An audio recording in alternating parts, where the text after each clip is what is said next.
progresivamente, como ya es nuestra costumbre en los últimos 3 años de pandemia, ¿no?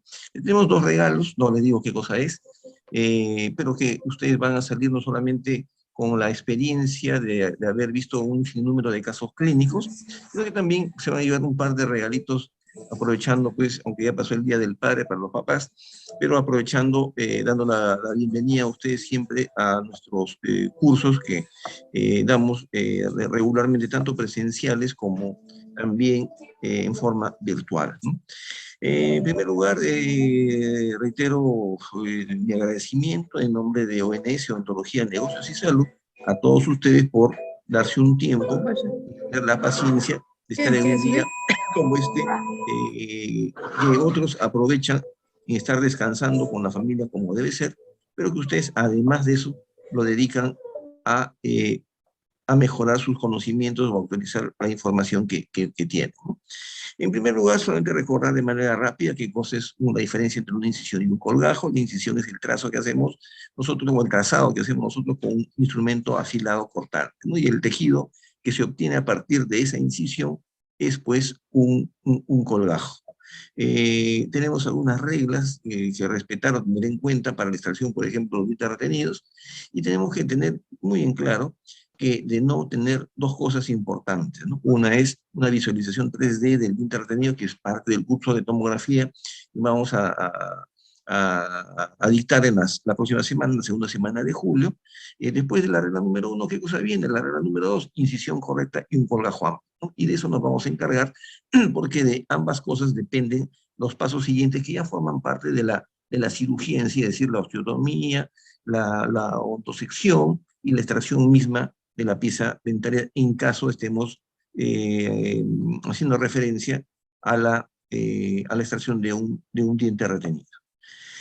Un buen colgajo, para poderlo obtener, tenemos que tener algunos principios, algunos parámetros básicos, que yo sé que ustedes ya dominan este tema, pero solamente para centrar el tema o para recordarles algunos parámetros. En primer lugar, el trazo de la incisión tiene que ser único, no podemos estar, disculpen la expresión, charqueando el tejido, porque eso va a traer serias consecuencias, ¿no? No podemos maltratar el periósteo, que es la base de la reparación de los tejidos blandos, y se va a permitir también una remodelación ósea sin un perjuicio grande de la cresta ósea alveolar, ¿no?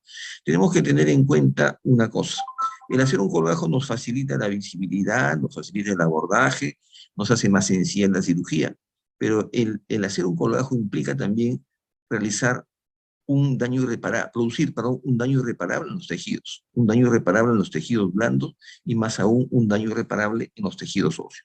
¿Y a qué me refiero? A que la cresta ósea alveolar depende en gran medida para su regeneración de la irrigación complementaria que le brinda el ligamento periodontal y que le brinda la encía, ¿no?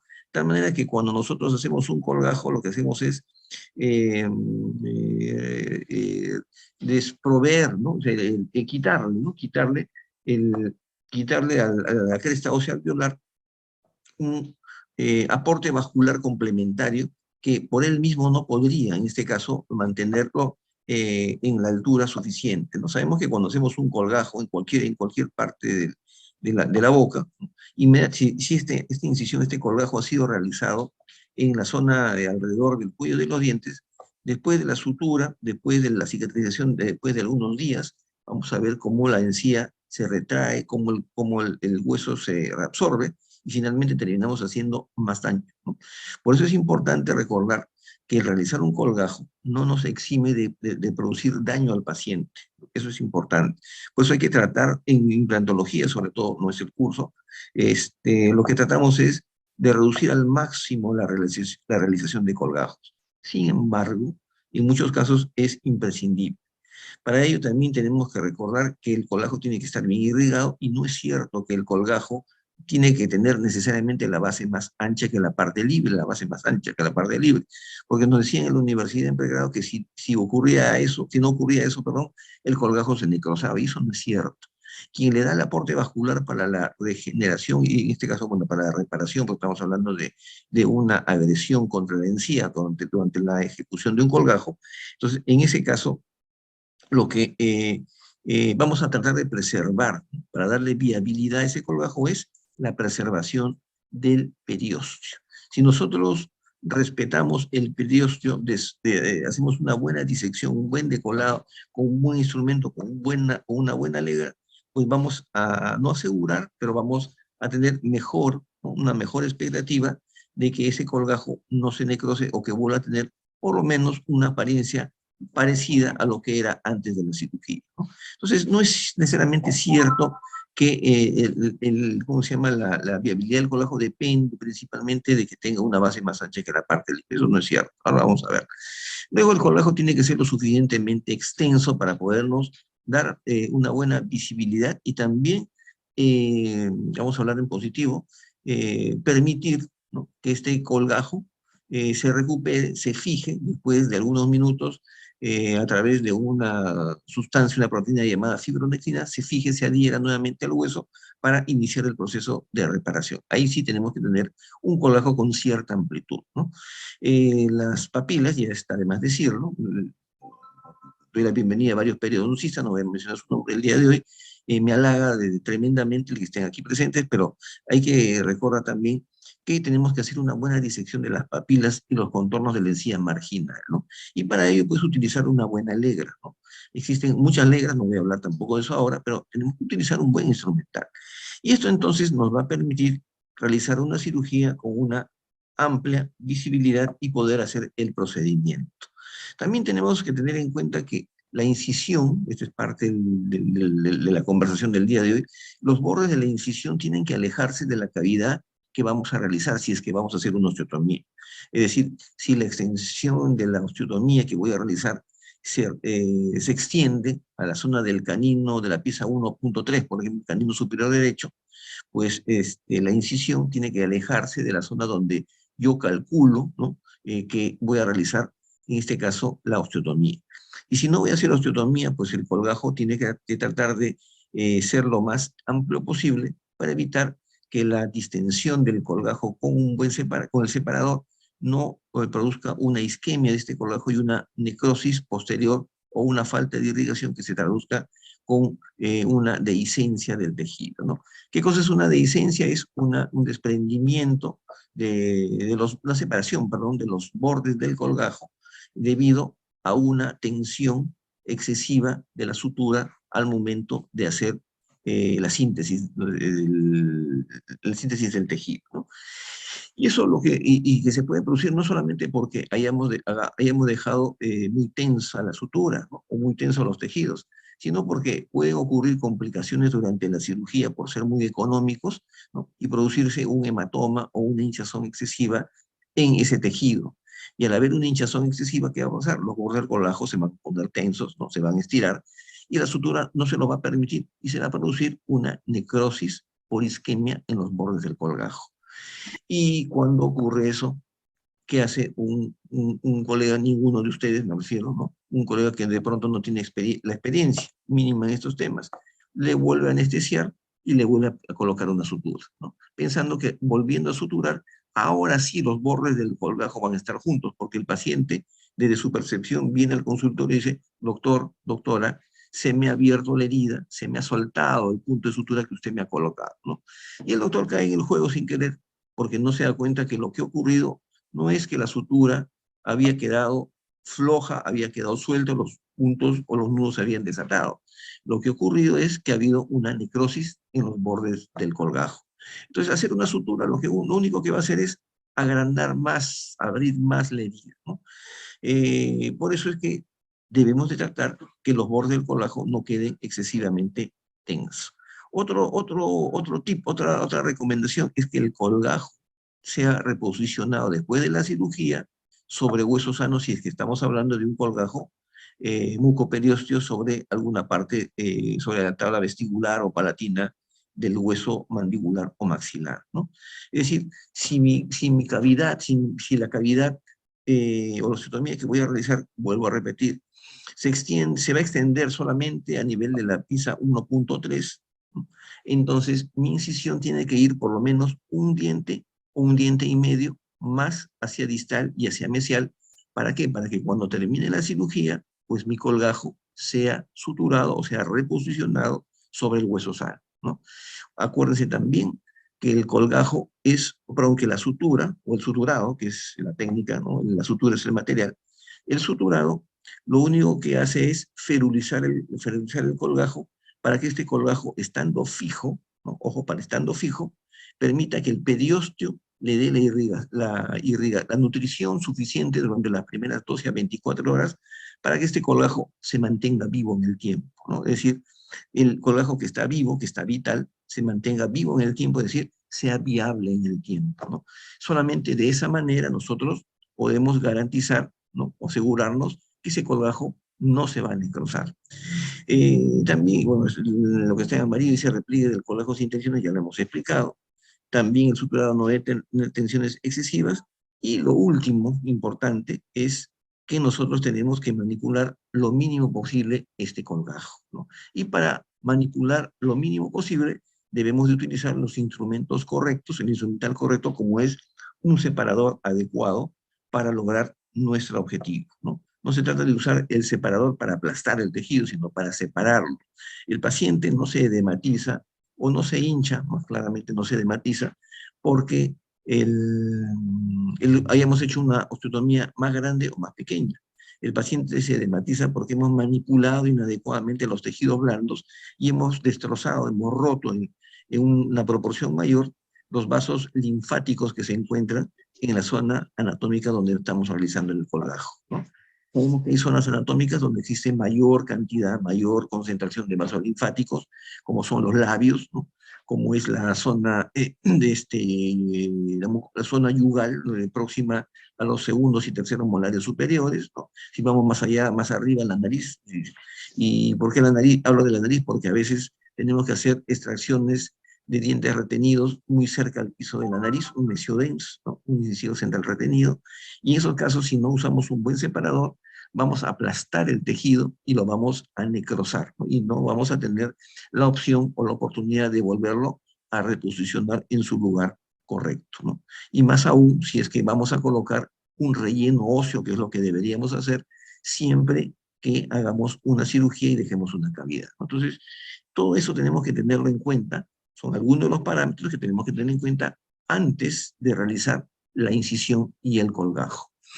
Si hablamos de tipos de incisiones, las incisiones clásicas son las que están acá, una incisión alrededor del cuello de los dientes, la incisión festoneada, y luego tenemos aquí arriba a la derecha una incisión con doble vertical o doble descarga, que es una incisión tipo Newman, ¿no? Una incisión trapezoidal. Abajo a la izquierda una incisión arciforme, conocida con el nombre de incisión tipo Parch. Abajo al medio una incisión con dos incisiones, un colgajo hecho en base a dos incisiones rectas, una horizontal y una vertical, ¿no? Conocida como incisión tipo Whitman, cuando el festoniano es alrededor del cuello del diente, y abajo a la derecha tenemos una incisión clásica tipo ojal, ¿no? Tipo ojal, ¿no? Que cuando toma la forma de un rombo se le llama incisión tipo losange, ¿no? Porque en francés, en el idioma francés, losange significa rombo, ¿no? Entonces, cuando hacemos una incisión romboidal, estamos haciendo una incisión tipo losange, que esta incisión de abajo a la derecha es utilizada exclusivamente para realizar biopsias por escisión, como es la frenectomía, o para realizar la toma de biopsias en algunas lesiones tumorales de los tejidos blandos, ¿no? Entonces tenemos dentro de la geometría, ¿no? La geometría de los colgajos y las incisiones y colgajos, y ojo que al hablar de incisión no estamos hablando del colgajo como sinónimo. En odontología, en la boca, nosotros sabemos que el nombre de la incisión generalmente, ojo, generalmente coincide con el nombre del colgajo, pero no siempre es así, ¿no? Porque vamos a ver algunos casos en los cuales el nombre de la incisión o la forma de la incisión o el tipo de incisión trae consigo una forma diferente de colgajo. Es decir, no son sinónimos, ¿no? Son dos pasos diferentes dentro de los tiempos quirúrgicos. Tenemos entonces las incisiones que son lineales, y ojo que ninguna persona tiene líneas rectas, ¿no? Todos estamos constituidos por curvas, de ahí que la incisión lineal en odontología casi no se utiliza, ¿no? Luego tenemos las incisiones en forma de curva, la más conocida es la de Parch, pero tenemos también la de Pichler o Pichler, Tenemos incisiones monoangulares que no necesariamente son Whitman. Vamos a ver que hay varios tipos de incisiones tipo Whitman. Esto es importante recordar porque al momento de diseñar nuestro colgajo tenemos que tener una visión clara de qué tipo de incisión vamos a realizar, y no es que en ese momento se me ocurre hacer solamente una Whitman, solamente una Newman, solamente una Festoniana. Existe una infinidad de incisiones que vamos a repasar incluso por zonas anatómicas, porque en algunos casos la incisión va a ir de la mano con la zona anatómica que vamos a abordar, ¿no? Luego tenemos la incisión envolvente o festoniana, ¿no? Que la utilizan mucho los periodoncistas. En cirugía bucal no la usamos mucho porque la incisión envolvente o festoniana sirve para hacer una cirugía muy cervical, ¿no? Muy superficial. Si yo quiero hacer una cirugía a nivel de lo que sería el tercio medio de la raíz, la zona apical, ya no me sirve esa incisión, ¿no? Yo he visto colegas que hacen incisiones envolventes o festoniadas para hacer cirugías más apicales. El resultado es la necrosis del colgajo, ¿no? En cambio, la incisión de un ángulo o de dos ángulos, o sea, la trapezoidal y la angular, sí permiten hacer abordajes muy apicales o cervicales, ¿no? En cualquiera de las zonas. Y vamos a ver que hay varios tipos de incisiones trapezoidales, ¿no? Es decir, la incisión tipo Newman que hemos estudiado desde el pregrado no es la única incisión trapezoidal, ¿no? Y no todas las incisiones en boca tienen la incisión horizontal festoneada alrededor del cuello y los dientes. Hay modificaciones que también vamos a ver de manera rápida el día de hoy, ¿no? Y hemos dicho que la incisión tipo ojal o la incisión tipo romboidal la utilizamos para hacer biopsias por incisión de manera generalmente, ¿no? Y si hacemos un diagrama, el de la diapositiva anterior era lo mismo aquí, solamente que era en cuestión de términos. Acá están las formas anatómicas, o las formas geométricas, perdón, disculpen, de las incisiones que pueden ser lineales, en forma de arco, en forma de un ángulo, en forma de dos ángulos, y la incisión de ojal y la incisión de losange. Acá hay un error, no es losange u ojal, es losange y ojal, porque son incisiones distintas, son incisiones diferentes. Y según el espesor del colgajo, yo puedo tomar un colgajo que incluya el mucoperiósteo, es decir, la mucosa, la submucosa y el periósteo, que es lo que hacemos generalmente. Es decir, separamos todo el tejido blando y lo desprendemos del hueso y obtenemos un colgajo de espesor completo, ¿no? Es decir, no hacemos una disección por planos anatómicos dentro del tejido blando.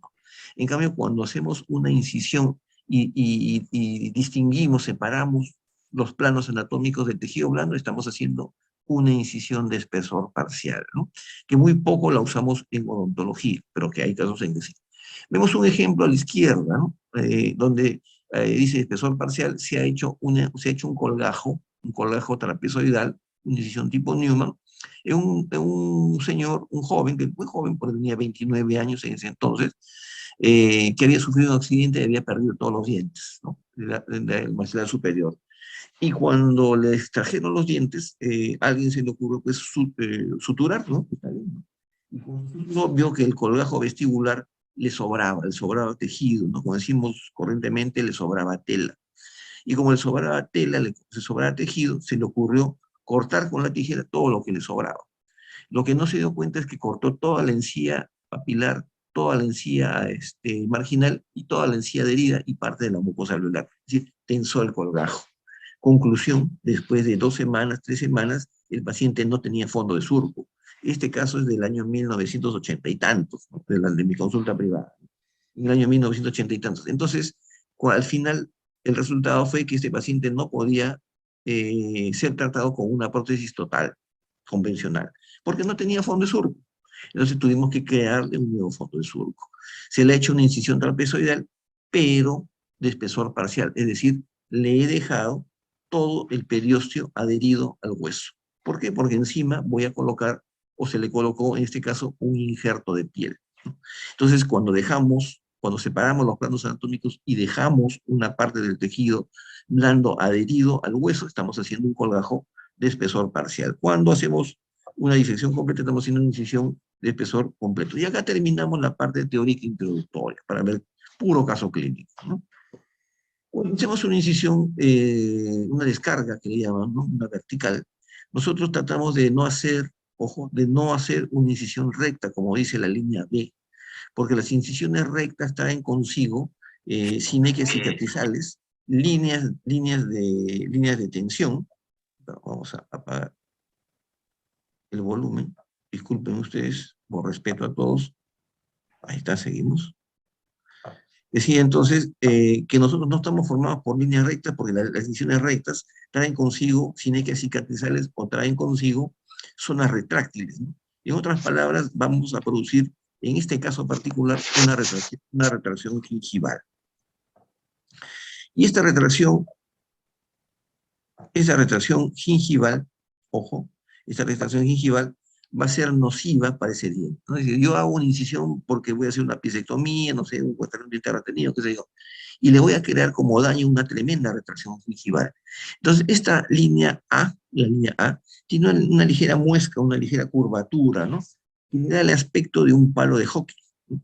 Es por eso que a esta incisión con esta curvatura se le llama modificación en palo de hockey. Y cuando hacemos una incisión vertical y hacemos esa pequeña curvatura, estamos preservando la papila, ojo, y estamos preservando la papila, y además estamos rompiendo la línea de tensión. De tal manera que sí se va a producir una retracción gingival, sí se va a producir, pero va a ser mucho menor que cuando hacemos una incisión tipo lineal recta, como en el caso de la incisión tipo B. Y aunque yo no soy periodoncista de formación, tengo que reconocer lo siguiente, ¿no? Que la papila, perdón, que la encía es muy importante para la estética del paciente. Recién cuando colocamos implantes nos damos cuenta de la tremenda importancia que tiene la encía, pero en general, aún en dientes naturales tenemos que guardar, tener mucho cuidado con los tejidos blandos gingivales, ¿no? Cuando yo estaba en la universidad me decían, Raúl, cuando veas donde hay hueso, hay encía, así me decían, ¿no? Ahora sabemos que es exactamente al revés, es decir, donde hay volumen de encía, hay altura o hay volumen de hueso. Entonces, cada vez que hacemos una incisión, lo que hacemos es quitarle la irrigación, como repito, a esta cresta ósea alveolar, que se llama cresta porque tiene mucho de hueso cortical y poco de hueso medular, sobre todo en la tabla vestibular, ¿no? Por eso es que hay que tratar de evitar de hacer colgajos, pero a veces no nos queda más remedio para hacer la cirugía. ¿Cómo vamos a desarrollar esta conversación, ¿no? En primer lugar, vamos a ver tres escenarios, tres situaciones clínicas en las cuales nos vemos en la necesidad de hacer incisiones y colgajos. En primer lugar, vamos a ver algunos casos de extracciones de dientes fracturados donde vemos la necesidad de hacer un colgajo. ¿Y cómo lo vamos a hacer, no? En segundo lugar, vamos a ver algunos casos de cirugía del tercer molar inferior y que aunque no es cáncer de tercera molar, tenemos que tener algunos parámetros para poder hacer una incisión correcta con buena visibilidad y con menor daño posible al paciente, o aún más de no hacer daño al segundo molar que está quedando, ¿no? En tercer lugar, algunos tipos de incisión que podríamos utilizar cuando hacemos algún tipo de cirugía apical, llamémosla así apicectomía, ¿no? Que la apicectomía no es la única técnica de cirugía apical, ¿no? En cuanto a la extracción del diente fracturado, vamos a ver algunos casos. Aquí vemos dos remanentes radiculares, ¿no? Alguien me dirá, lo puedo salvar, no voy a entrar en discusión si le pueden hacer endodoncia o no. Lo cierto es que este paciente fue a la clínica de la universidad para hacerse la extracción de ambos incisivos que estaban fracturados en mal estado, paciente con pésima higiene. Abajo están sus radiografías, ¿no? Lógicamente los dientes se fueron rompiendo, estuvieron en manos de estudiante pregrado que lo hicieron con mucho, que lo hizo con mucho empeño, ¿no? Pero yo le sugerí mejor darle de frente un colgajo porque seguramente se van a ir fracturando las raíces y fue exactamente lo que sucedió. Entonces, aquí han hecho un colgajo con doble vertical, una incisión llamada tipo Newman, y se llama tipo Newman porque en la parte horizontal sigue el festoneado de los dientes, ¿no? Por eso que se llama incisión tipo Newman. Hemos hecho las extracciones, el alumno hizo la extracción, ha limpiado correctamente, ha remodelado ligeramente el hueso, y el colgajo se va a reposicionar en su posición más o menos original. En este otro caso vemos un resto radicular, una pieza dentaria en muy mal estado, que incluso está fracturada subgingivalmente y de manera infraósea, se ha tenido que hacer un colgajo, se ha hecho una incisión con doble vertical, en este tiempo yo no le haría doble vertical, le haría una sola vertical, pero en fin, es una alternativa, ¿no? Se ha utilizado una técnica de osteotomía llamada la técnica de la ventana ósea, ¿no? o de la trepanación apical, en donde se ha hecho una osteotomía en la zona apical muy parecida a la que hacemos en una apicectomía, y a través de ese agujero hemos introducido el botador y hemos empujado la raíz hacia abajo, hacia oclusal, ¿no? De esta manera, de esa forma se ha extraído el diente y el colgajo después tiene que ser colocado o reposicionado en su lugar correcto, ¿no? Que es la técnica entonces de la ventana apical descrita por Gustav Ginstedt en el año 1967, ¿no? La incisión es exactamente igual en este otro caso, ¿no? La técnica de Ginstedt original es hacer una incisión igualita a la de Parche, ¿no? Luego hacer una ventana en la zona periapical, ¿no? Zona apical, y empujar a través de la zona periapical hacia oclusal el resto radicular que se ha fracturado.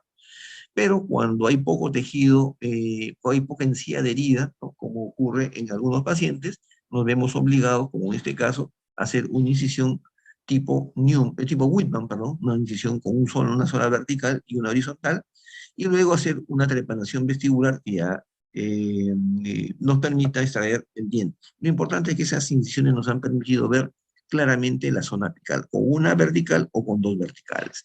Entonces, cuando elijo una vertical o dos verticales, cuando quiero ver más, hago una vertical. Cuando quiero ver mucho más, hago dos verticales. O sea, cuanto más incisiones verticales hagan, cuanto más descargas hagan, van a tener mejor visibilidad. Ya va a depender de cada uno cuánta visibilidad quieran tener o en cuánto espacio quieran ustedes trabajar. Lo que para mí es mucho, para Carlos es poco, para Renzo es demasiado y para Silvia no es nada, ¿no? Entonces, todo eso es relativo, ¿no? Siempre es relativo. Vamos a ver unas consideraciones para la incisión de los terceros molares. Esto se lo voy a compartir después, ¿no? Son incisiones hechas descritas en un artículo del año 2020, no está tan antiguo, estamos en 2022, en donde hace una descripción de todas las incisiones desde el año 1930 hasta la fecha, ¿no? En las cuales se han descrito un sinnúmero de incisiones que se pueden realizar en la zona de los terceros molares inferiores, ¿no? Y en este artículo describen específicamente dos nuevas incisiones, ¿no? Una incisión que le llaman la incisión de colgajo de bolsillo modificado, ¿no? En donde se hace solamente dos trazos de incisión, dos incisiones en ángulo recto, ¿no? Una en forma oblicua, en forma de diagonal en la zona retromolar, y el otro siguiendo un pequeño festoneado en la cara distal del segundo molar, ¿no? Pero para esto tenemos que tener un diente que no esté en una posición muy profunda, y ojo, hacer una incisión en un espacio tan pequeño lo realizan en un espacio tan pequeño. ¿Por qué? Porque en este artículo la cirugía la han realizado con ultrasonido quirúrgico, es decir, con motor piezoeléctrico. Esa incisión tan pequeña no la podemos hacer cuando utilizamos alta velocidad, ¿no? ¿Por qué? Porque la alta velocidad, el aire, perdón, de la alta velocidad sale a presión. Y si está en un espacio muy cerrado, porque hemos hecho un colajo muy pequeño, vamos a insuflar el aire dentro de los tejidos y se va a producir el famoso enfisema, ¿no? Y lo peor del enfisema no es el aire en sí, sino son las bacterias que ingresan a través, perdón, conjuntamente con el aire, ¿no? Y sucede pues que la alta velocidad contiene, nos guste o no, ojo, contiene, nos guste o no, bacterias que vienen incluso desde la misma compresora, ¿no?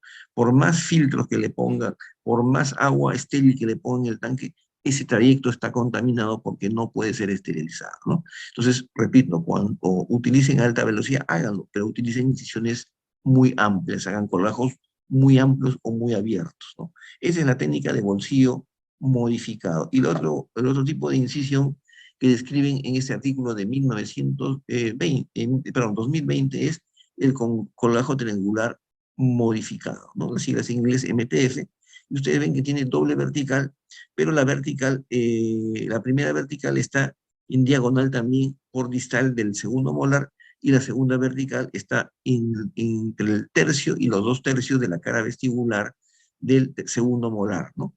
Y ese pequeño colgajo que se ve a la derecha en un artículo científico, en la letra K, fíjense ustedes, es un espacio suficiente para hacer un diente, pero también aquí la cirugía ha sido realizada con motor piezoeléctrico, ¿ya? Entonces, no se nos ocurra hacer una incisión tan pequeña, de un pequeño tamaño, y usamos alta velocidad. Yo no estoy en contra de la alta velocidad, ¿no? Lo que sucede es que si yo tengo un equipo de ultrasonido quirúrgico, puedo tomar la decisión de hacer, en este caso, un trabajo, una osteotomía con alta velocidad, o en otro caso, un caso B, utilizar el motor piezoeléctrico. Pero si solamente tengo la alta velocidad, lo haré con alta velocidad, pero mi colágeno tendrá que ser bastante amplio para evitar el problema del enfisema, ¿no? Y acá vemos tres tipos de incisión de un solo ángulo. Y no es que la única incisión de un solo ángulo se llama Wilman, no. Tenemos, en primer lugar, la incisión monoangular clásica, dos rectas, que es la que utilizamos en la zona del tercer molar. En el tercer molar no, muy pocas veces usamos el festoneado, ¿no? ¿Por qué no usamos el festoneado? Porque tendríamos que hacer el festoneado alrededor del cuello anatómico del segundo molar. Y vamos a producir lo que se llama el síndrome del segundo molar, ¿no? ¿Y qué es el síndrome del segundo molar? Es aquella situación clínica en la cual el segundo molar termina con un descubrimiento del cuello porque hay una retracción gingival, o más aún, o peor aún, la cara distal de la raíz del segundo molar queda descubierta de hueso. ¿Por qué? Porque el tercer molar estaba impactado directamente sobre la raíz. Extraemos la corona del tercer molar y la cara distal del segundo molar se queda sin soporte óseo y se produce una enfermedad periodontal. A veces se produce caries y se termina en endodoncia o con pérdida del segundo molar. Eso se llama el síndrome del segundo molar. Entonces, todas esas cosas pueden suceder si es que hacemos un festoneado en el colgajo de la zona del tercer molar alrededor del cuello del segundo molar, ¿no? Entonces, la incisión Whitman no la utilizamos, la usamos más, hablando siempre en positivo, en otros sectores, menos en la zona del tercer molar. También tenemos la incisión de durante avellanal, ¿no? Que si ustedes se dan cuenta, la base del colgajo es una incisión festoneada, pero la base del colgajo no es ancha como la incisión del medio, que es la incisión tipo Whitman, ¿no? Sin embargo, la incisión de durante avellanal, que la he hecho en pocas ocasiones más por cuestión de costumbre que otra cosa, ¿no? O falta de costumbre, es muy buena y el colgajo no se necrosa a pesar que la base del colgajo es más pequeña que la parte libre del colgajo, ¿no? Rompiendo el mito de que el colgajo tiene que tener la base más ancha que la parte libre, ¿no? Y ojo que la incisión de Durante Bienal fue descrita en el año 1931, o sea, no es una incisión nuevecita, ya está próxima a cumplir 100 años, igual que la incisión tipo Newman, igual que la incisión tipo Whitman, ¿no? Entonces, en la zona del tercer molar podríamos utilizar esta técnica, pero no me gusta, hace muchos años que ya no la realizo, ¿no? ¿Por qué? Porque simple y llanamente no quiero dejar descubierta la raíz del segundo molar, ¿no? Pero es una incisión buena. Yo prefiero hacer una incisión vertical, como es también la misma incisión anterior, es un caso de una extracción de un tercer molar y de un segundo molar, en este caso el segundo y el tercer molar por una enfermedad periodontal, ¿no? Y el tercer molar porque estaba impactado y también había infección periodontal. Pero aquí se ha hecho una incisión que ha respetado en todo caso el premolar restante, el premolar remanente. Aquí sí, acá sí estoy más próximo al lado izquierdo a lo que generalmente yo hago, una incisión vertical por distal del segundo molar, ¿no? ¿Por qué la hago así? Porque trato de no lesionar la encía alrededor del cuello del segundo molar, ¿no? Siempre que pueda hacer ese tipo de incisión, lo haré.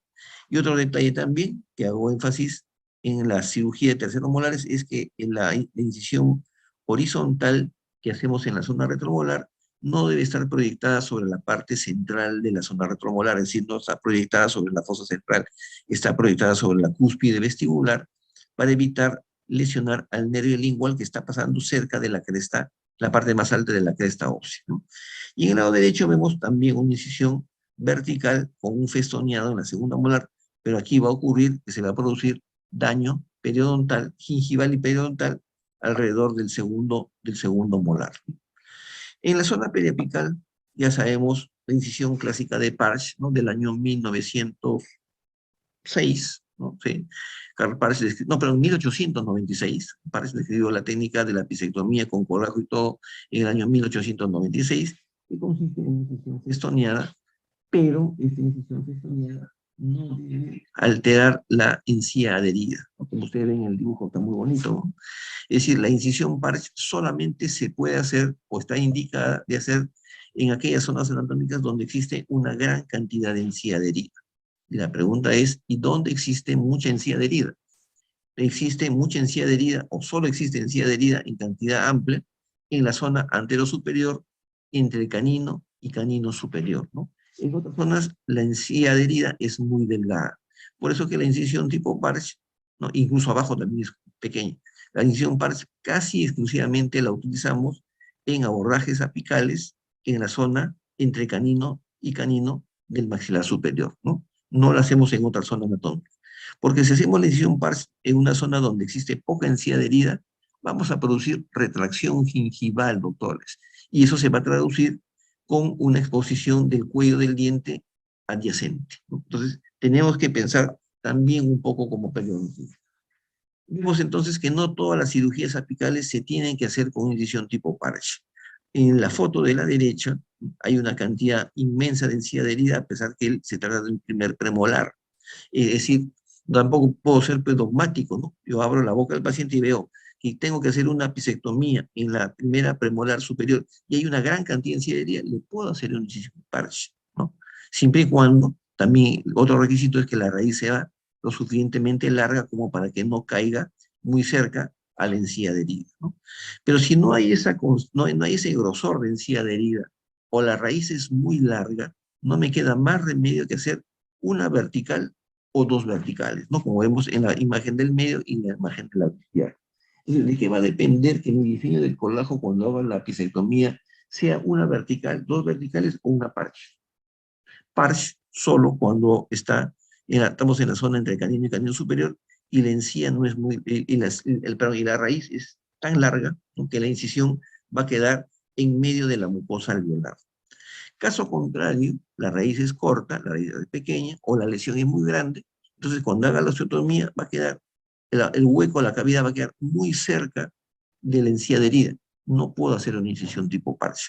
Tengo que hacer una vertical, o mejor le hago dos verticales para poder ver bien lo que voy a hacer en la zona apical, ¿ya? Esa es una recomendación, estamos hablando de diseño de colgajo. Pero si vemos un caso como el de la izquierda, donde hay una lesión grande en la zona vestibular, y fíjense, el tamaño de la lesión es inmenso, ¿no? Y para mí esto no es inmenso, ¿no? Pero en proporción a la raíz es inmenso. Este, eh, la incisión quedaría muy cerca del cuello del diente, por lo tanto no se puede hacer una incisión tipo Parse. He preferido hacer una incisión tipo Newman, dos verticales, ¿no? Y fíjense que la vertical me parece más bonito, más exacto, el concepto de que nos alejamos un diente hacia mesial y un diente o un diente y medio hacia distal. Estoy cumpliendo mi parámetro, estoy diseñando bien mi colgajo. De tal manera que en el caso del lado izquierdo, después de hacer toda la cirugía, mi colgajo se va a reposicionar en parte sobre hueso sano. Estoy garantizando que no se va a producir una necrosis del colgajo. En cambio, en la imagen del medio y en la imagen del lado derecho, ocurre que la lesión es muy grande en relación o en proporción a la raíz del diente, o en el caso del medio, la raíz está vestibularizada y está descubierta, está desprovista de hueso en la zona vestibular. Entonces, en ambos casos, he tenido que hacer una incisión con doble vertical, porque quiero llegar a ver bien la zona apical, eso no lo puedo conseguir con una sola vertical, y no puedo hacer una incisión de Parse. ¿Por qué?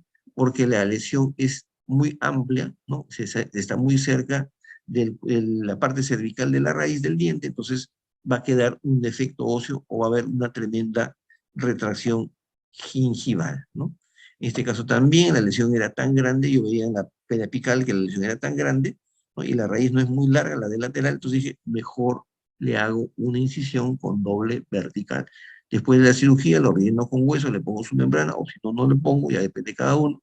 Y después el colgajo lo volvemos a suturar y lo volvemos a colocar teniendo hueso sano por debajo. Y de esa manera estoy seguro que no va a haber una gran retracción gingival y la regeneración del hueso va a ser mucho mejor, ¿no? Pero ¿qué pasa si el paciente tiene una buena encía adherida? Uno, dos, la lesión está apical y la raíz es muy larga, es muy larga. Quiero ver bien la zona apical, pero como la lesión es tan grande, la incisión de Parch me va a quedar corta, se me va a necrosar el tejido, lo voy a aplastar, ¿no? Como dicen los loretanos, lo voy a machucar, dicen, ¿no? Así que no, los loretanos cuando hablan de su plátano, dice, yo como un plátano machucar, no plátano aplastar. Lo cierto es que el colgajo lo vamos a aplastar, y si lo aplastamos el colgajo, se va a necrosar. Hacemos una sutura del colgajo de Parch, y después la herida se va a abrir. ¿Y qué nos dice el paciente, doctor? La sutura se rompió, ¿no? el colgajo lo hemos maltratado, ¿no? Entonces, en este caso, como el paciente tiene una buena encía de herida, un buen proceso de encía de herida, le he hecho dos verticales y una horizontal. Pero el horizontal no sigue el festoneado del cuello de los dientes, sino sigue la forma de la línea mucogingival, ¿no? Para quienes les gusta la periodoncia, la línea mucogingival es el límite en la encía de herida y la mucosa alveolar, o sea, la mucosa libre. Esa línea mucogingival en muchos casos tiene también la forma de un festoneado o a veces de una línea sinuosa nunca recta. A esta incisión de doble vertical, en donde la parte horizontal sigue la forma de la línea mucogingival, se le llama incisión tipo Watson, ¿no? Y es muy útil porque nos alejamos del cuello de los dientes y el riesgo de producir retracción gingival es cero, ¿no? Es cero. Pero la sutura la tenemos que hacer por lo menos con un hilo 4 ceros o 5 ceros, ¿no? Mejor, ¿no? ¿Por qué? Porque si colocamos o suturamos con un hilo muy grueso, lo único que vamos a conseguir es que se produzca una necrosis del colágeno. Y es aquí una parte de lo que estábamos, es la parte más corta, que hemos hablado sobre el diseño de los colágenos en la zona retromolar inferior, el diseño de colágenos cuando hacemos extracciones de dientes fracturados, ¿no? Y el diseño de los colágenos en una cirugía aplicada. El día de hoy, como hacemos siempre en todos los cursos, estamos, ¿cómo se llama?, entregando, ¿no?, compartiendo el libro de diagnóstico de las enfermedades clínicas de las faciales por el monto de 100 soles para aquellos doctores que el día de hoy se inscriban y que tienen que hacer solamente colocar su nombre y su teléfono en el chat, ¿no? En el chat de este curso. Entonces, ya mañana, la señorita Eliana Ramírez, ¿no?, que es mi secretaria, ¿no?, se va a encargar de ir llamando a cada uno de los doctores, ¿no?, para que pueda enviarle el libro a ese costo que yo creo que es bastante simbólico, ¿no? Y quienes quieran, ustedes han visto algunos videos muy interesantes en 3D, ¿no? Perdón, en HD, son parte de más de 2000 videos que tenemos grabados desde hace años en nuestro consultorio, un consultorio de todos los pacientes que vienen a la consulta, ¿no? Entonces estamos también ofreciendo este USB de 8 gigas y contiene 4, 5, 6 videos, lo que alcance, ¿no?, dependiendo de la longitud ¿cómo se llama?, del video, ¿no? Y que pueda ser contenido en este USB de 8 gigas, ¿no?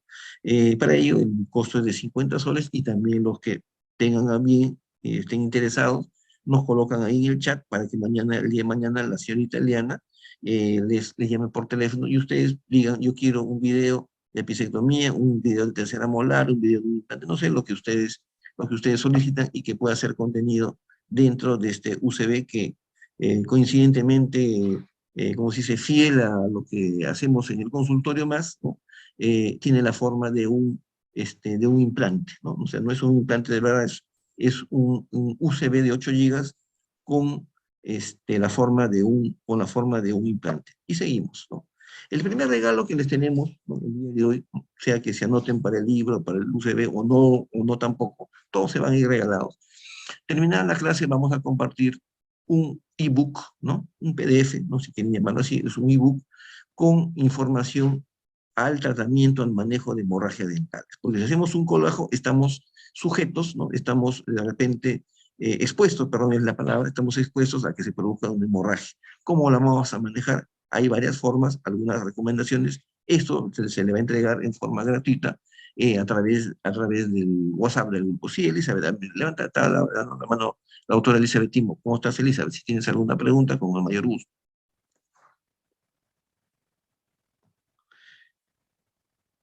Están anotando. Entonces seguimos avanzando. La segunda parte, ¿no?, que es la más grande, no es la mitad, ¿no?, es la segunda parte, vamos a hablar sobre, o presentar casos clínicos sobre cirugía, los colgajos en cirugía del paladar, cómo lo vamos a hacer, ¿no? Hay recomendaciones y recomendaciones, ¿no? Luego vamos a hablar sobre incisiones y colgajos en el paciente denturotoral.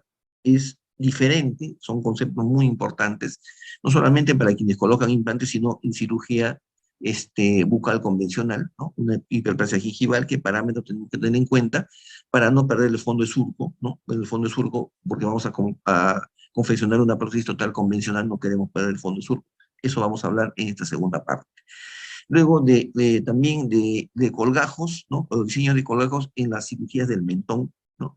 Y no se trata solamente de injerto de mentón para los que estamos metidos en implantología, puede ser la extracción de un canino en la zona del mentón, ¿no? Como vimos un video al inicio, para quienes entraron un poco antes, ¿no? Pasamos una miscelánea de videos en HD, en uno de ellos, ¿no? Sobre cirugía en el mentón, ¿no? Después también vamos a hablar algo, ¿no? Algo, porque no es el curso de implantología, de cuál es el diseño, ¿no? Cómo tenemos que diseñar o cómo diseñamos el colgajo en la colocación de implantes, porque también hay parámetros generales que difieren del diseño de colgajos en otros pacientes, ¿no? Y al final vamos a terminar, como siempre nos pasa, todos los que hacemos algo estamos expuestos a cometer errores. No se ha equivocado aquella persona que no ejerce la profesión. Todos los demás hemos cometido errores o hemos tenido complicaciones. Lo hemos hecho muy bien, pero han habido complicaciones. Nadie está libre de eso. De eso vamos a hablar en la última parte. Entonces empezamos hablando de la cirugía en el paladar, del colgajo palatino. ¿Qué tal, Flavio? ¿Cómo está? Buenas noches. Tenemos en este caso un doble problema, ¿no? Tenemos dos caninos. Como digo yo en el consultorio, cada vez que viene un paciente a someterse a una cirugía de extracción de terceros molares o que tiene, o perdón, de caninos retenidos, ¿no? El paciente me pregunta, dice, doctor, me dice, me han hablado muy bien de usted, dígame, ¿qué me recomienda? ¿Me extraigo los dientes o le extraigo los dientes a mi hijo o le pongo dos botones y le hacen ortodoncia? Digo, yo no puedo opinar de eso. ¿Por qué? Porque yo soy cirujano, yo no soy ortodoncista. Aquí, señor, señora, señor papá, señora mamá, el arquitecto de esta obra de arte es el ortodoncista. Yo soy el ingeniero, ¿no? El arquitecto diseña toda la casa y para construir la casa, ¿qué hace el arquitecto? Contrata o llama al ingeniero civil, llama al ingeniero eléctrico, llama al ingeniero sanitario y así sucesivamente. Entonces, eso no desmerece para nada el trabajo de los ingenieros. Pero es que hay alguien que hace un diseño general, el que decide qué cosa va a hacer en macro con el paciente. Y en este caso particular, hablando de los intervenidos, el arquitecto del tratamiento es el ortodoncista. Entonces, en estos casos, el paciente viene a mi consultorio o viene a mi consulta ya con el diagnóstico y ya con la decisión de hacerse o no la cirugía de extracción de los dientes retenidos. En estos casos, en este caso particular, el paciente viene con la orden del ortodoncista para que le haga la extracción de los ambos, del canino retenido, ¿no? Que en este caso, de acuerdo con la tomografía, se encuentra más hacia el lado palatino, ¿no? Entonces, para hacer la extracción, hacemos una incisión envolvente en el lado palatino, y lo que dice Ríez Centeno es que el colgajo tiene que ir de primera premolar a primera premolar. Eso es exagerado, ¿no?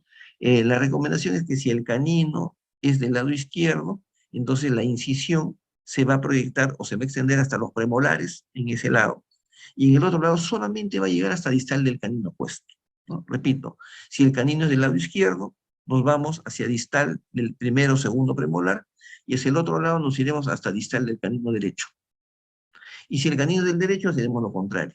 Doctor, y si son ambos caninos, ahí sí nos vamos de premolar, distal de premolar a distal de premolar, ¿ya? Entonces no tenemos que hacer una incisión amplia, grandaza, inmensa, ¿no? Acá hay un comentario de Paul, dice, buenas noches, doctor, yo tenía un quiste dentígero. Claro, bueno, si hay un quiste dentígero es otra cosa, ¿no? Pero habría que ver en la panorámica y la tomografía la extensión de la lesión, ¿no? Muy pocos son los quistes que se extirpan por el lado palatino, con excepción del quiste nasopalatino, ¿no? Después la mayoría de ellos se extrae o se sirva mediante un abordaje vestibular, ¿no? Entonces, la recomendación es esta en los caninos, en los dientes retenidos del paladar. Miren, este paciente me lo envían para colocarle un botón de ortodoncia, pero noto en la tomografía y clínicamente que el canino está superficial, ¿no? Me doy cuenta que el canino, perdón, se encuentra literalmente por debajo de la mucosa palatina, y si hay una pequeña capa de uso, pues la retiro, le hago una pequeña ostotomía, pero lo que hay que realizar es una incisión en forma de ojal, perdón, en forma circular, ¿no? Ovoidea sería en este caso, ¿no? Alrededor de la corona del canino. Descubro la corona en cualquier lado, en este caso el lado palatino, en el que está expuesto, y le coloco un botón y lo uno con un alambre para que posteriormente el ortodoncista haga el trabajo que tiene que hacer, ¿no? Entonces, en este caso no he necesitado de hacer una incisión envolvente palatina. O sea, no es que todos los dientes del lado palatino los vamos a borrar mediante una incisión palatina. Eso no está bien, ¿no? Tenemos que tener sentido común y tenemos que tener criterio clínico en este caso, ¿no? Vemos entonces otro caso, en este caso el paciente tiene un canino en el lado del mentón, ojo que no estoy exponiendo con detalle la tomografía, etcétera, porque no es el momento, ¿no? Pero créanme que estaba ubicado por el lado palatino, o sea, por examen clínico, por la tomografía, ¿no? Por la panorámica no es válida para este propósito. Y lo que se ha hecho es un colgajo que va desde distal del canino derecho hasta distal del premolar, del segundo premolar izquierdo. ¿Por qué hemos hecho la incisión así? Porque el canino que estamos extrayendo, que hemos extraído, es el canino del lado izquierdo, la pieza 2.3, ¿no? Entonces no necesitamos que el colgajo vaya de oreja a oreja, ¿no? En otro, y eso en cuanto a los dientes retenidos en general del lado palatino. Voy a retroceder al anterior para hacer el comentario. Y si se trata de un mesiodens que está en la mitad, pues no necesitamos llegar ni a las premolares, ¿no? La incisión llegará solamente hasta distal del canino del lado derecho y el canino del lado izquierdo. O sea, decoraremos la papila distal del canino derecho-izquierdo y eso va a ser suficiente para obtener una buena visibilidad y poder hacer nuestra cirugía de extracción del mesiodens, ¿no? Entonces, hechas estas aclaraciones, vamos ahora a ver algunos casos de incisiones psicológicas en el edéntulo total. En el edéntulo total no tenemos que hacer incisiones verticales, ¿no? Olvídense las incisiones verticales en los viejitos, en los edéntulos totales, pero corrijo la palabra, porque hay jóvenes que no tienen dientes, ¿no? Como hay viejitos que tienen muchos dientes, ¿no? Me retiro la expresión. Entonces, en el edéntulo total o en el edéntulo amplio tenemos que evitar hacer incisiones verticales. ¿Y por qué?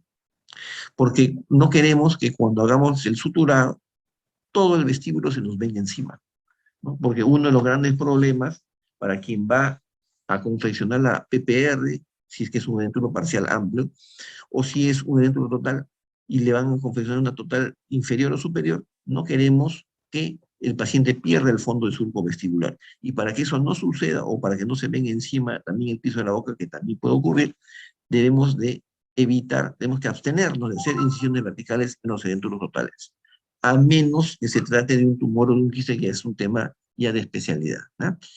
Si tenemos que hacer una cirugía en el lado derecho y en el lado izquierdo, por ejemplo, se le digo a los doctores cuando van a colocar implantes, y vas a colocar un implante en el lado derecho y un implante en el lado izquierdo, entonces haz dos incisiones. ¿Para qué vas a hacer una sola incisión de canino a canino? Porque se te puede venir encima el fondo de surco, ¿no? Tenemos que tratar de evitar, ¿no? Evitar de recortar demasiado el colgajo a nivel de la encía de herida en estos pacientes. Porque ¿quién mantiene el fondo de surco? Uno, las inserciones musculares. Y dos, la encía de herida. Si a un paciente le cortamos la encía de herida, un ejemplo total, le quitamos la encía de herida, ese paciente va a perder fondo de surco vestibular, ¿no? También tenemos que tratar de evitar colgar incisiones verticales, ¿no? Para evitar complicaciones como el hematoma y sobreinfecciones posteriores, ¿no? Y la sutura tiene que ser muy fina con hilos 5-0. Entonces, esto lo está viendo el libro de Peñarrocha, eso no debemos de hacer, ¿no? Es un ejemplo de lo que no debemos hacer. No hay que hacer incisiones verticales en los pacientes edéntulos totales, sea para una hiperplasia, si para una hiperplasia como acá, miren qué bonito este caso, ¿no? Siempre me gusta mostrar. Ven arriba a la izquierda el caso preoperatorio con una hiperplasia fibrosa en el fondo del surco vestibular. En el lado superior derecho vemos que ya la hiperplasia ha sido retirada. Pero si se dan cuenta, yo he tratado de evitado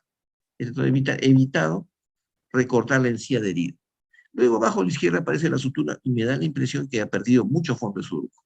Y después de 3 semanas vemos en la foto, miren qué bonito, que el paciente ha preservado su fondo de surco vestibular. ¿Por qué preservar el fondo subvestibular?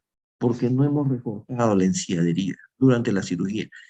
La incisión horizontal ha respetado la encía de herida.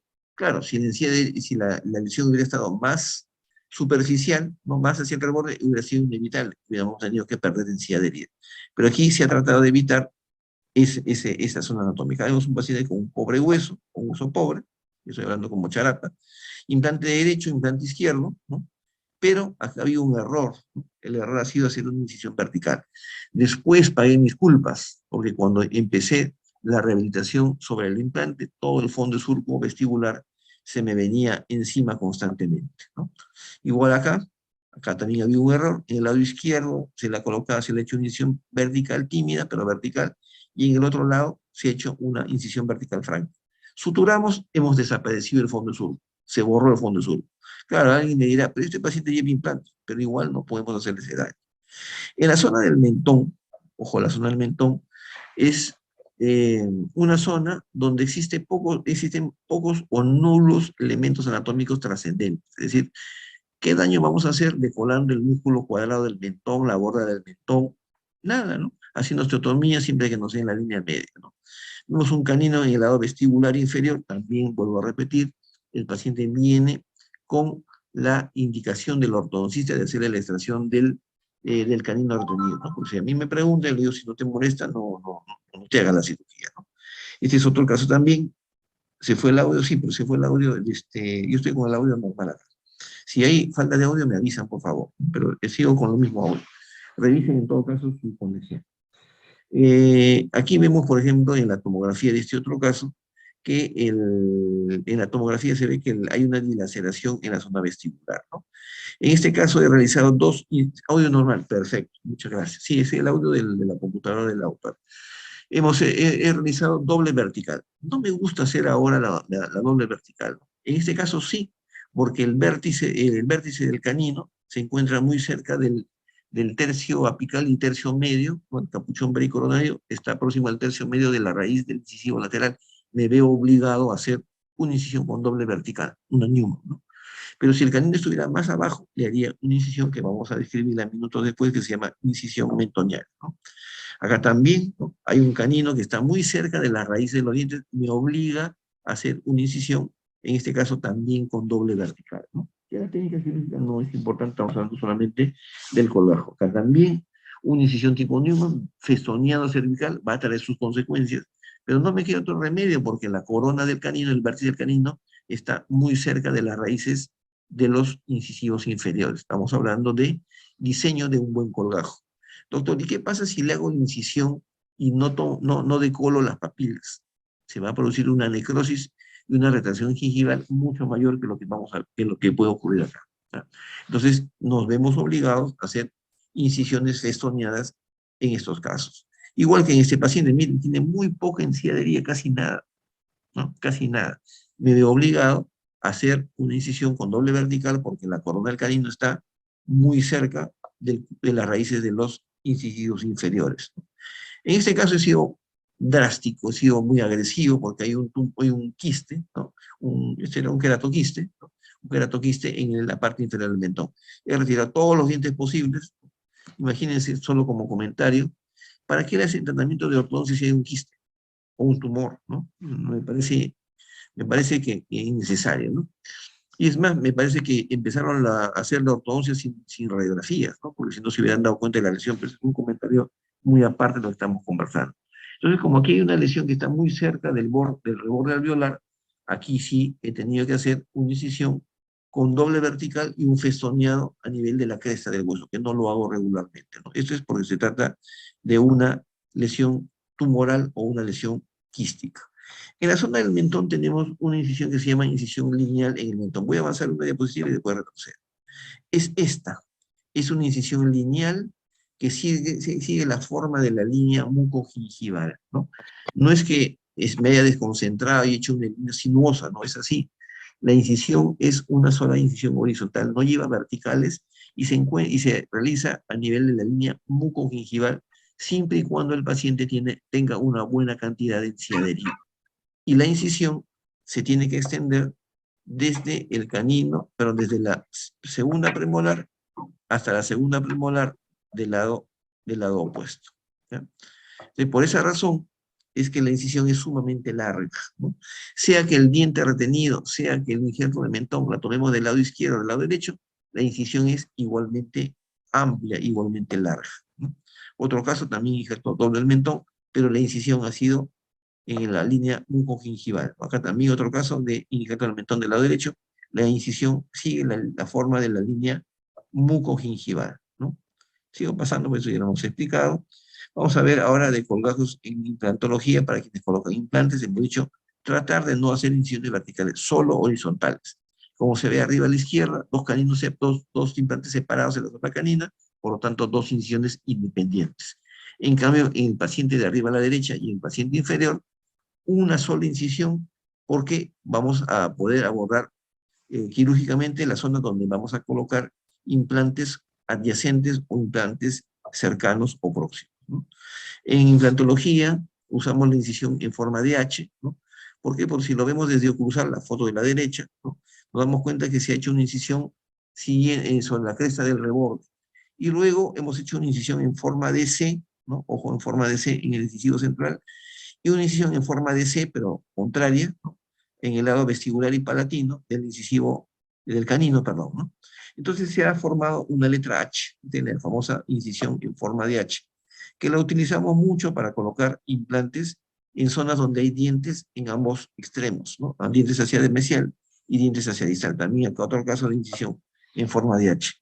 Dos incisiones en forma de H, a la izquierda en la zona molar inferior, a la izquierda en la zona premolar y canina del lado superior, no hacia el superior. Acá también una incisión en forma de H. La incisión en forma de H es la más común en implantología, ¿no? Pero cuando el paciente tiene extremo libre y solo hay dientes a uno de los lados, pues esto nos va a permitir hacer una incisión en forma de C, ¿no? Por distal del último diente presente, y una incisión vertical sobre la cresta del reborde. Se ha formado una letra T. Por eso que esta incisión se llama incisión en T.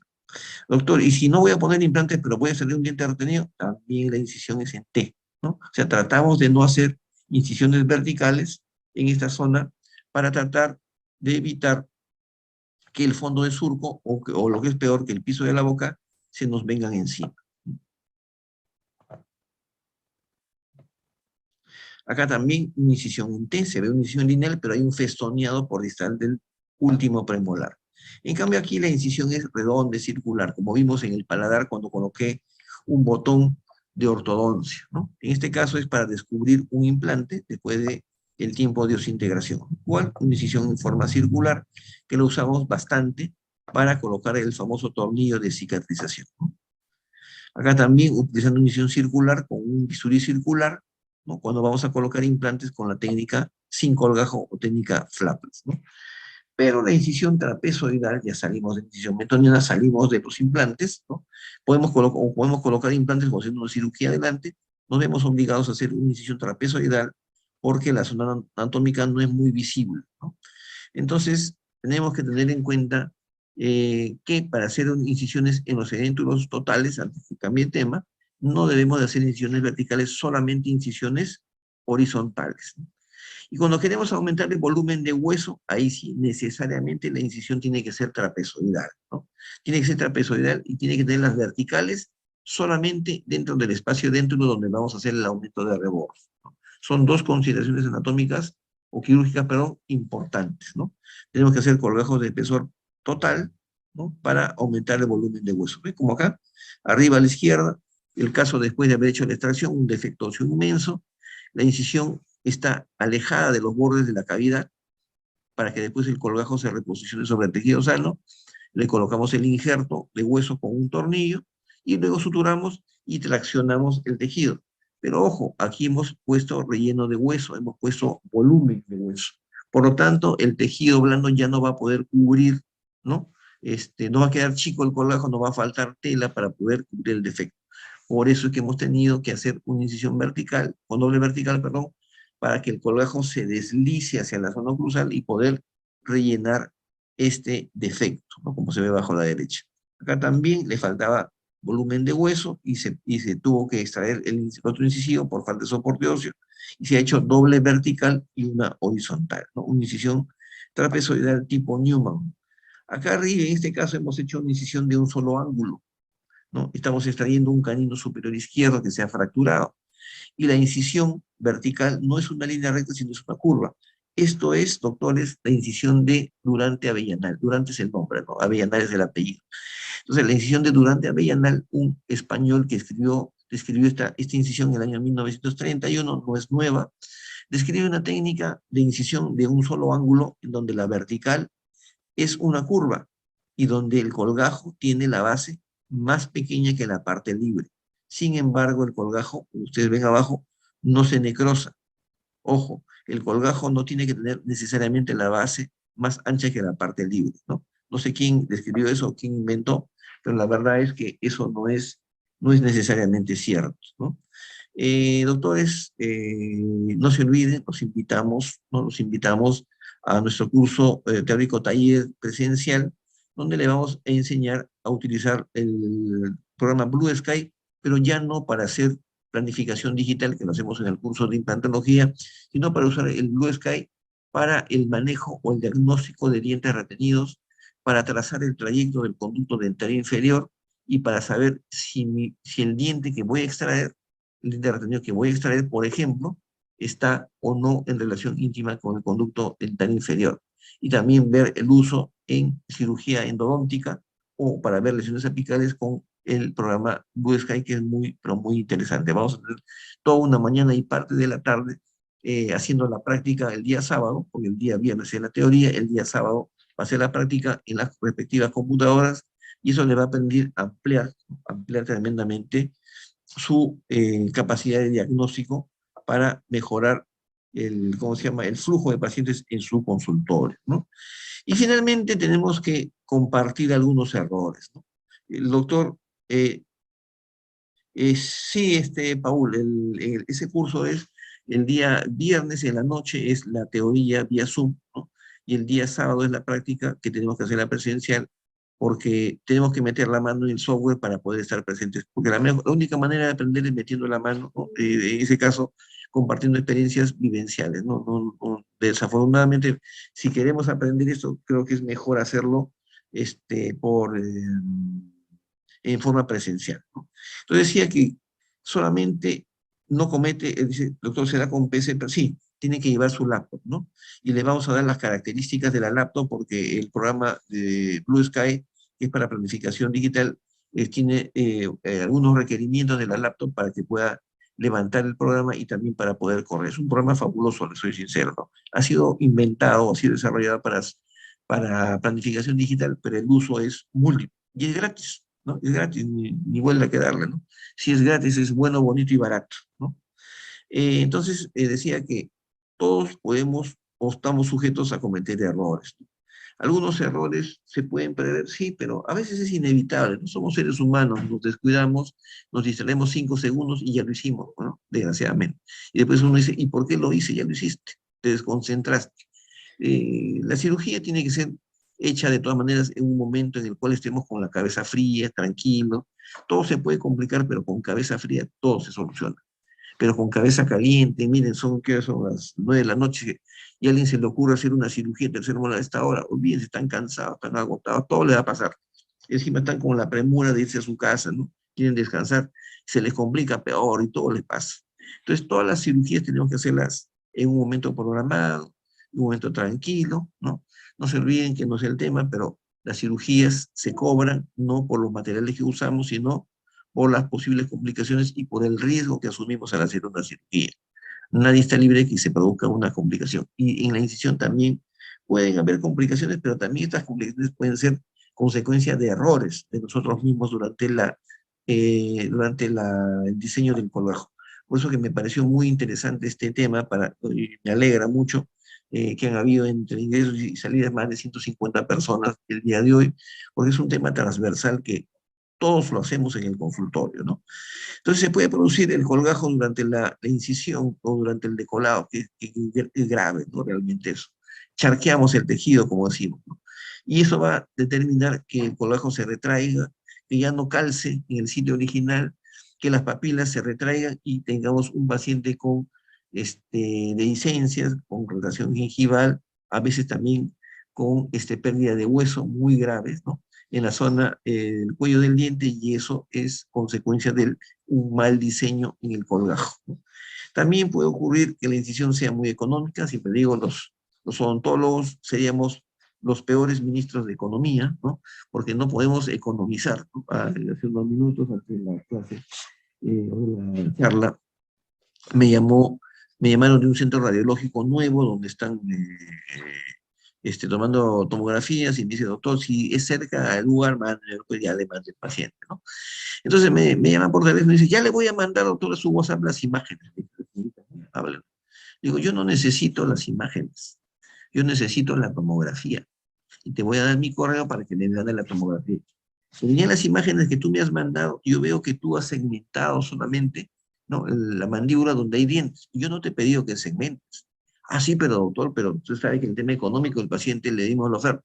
Discúlpame, le digo, discúlpame la malcriadez, pero a mí no me interesa lo que cobra en el centro radiológico. A mí me interesa tener toda la información de la cabeza, porque al final eso va a ser importante no solamente para mí, sino para el paciente.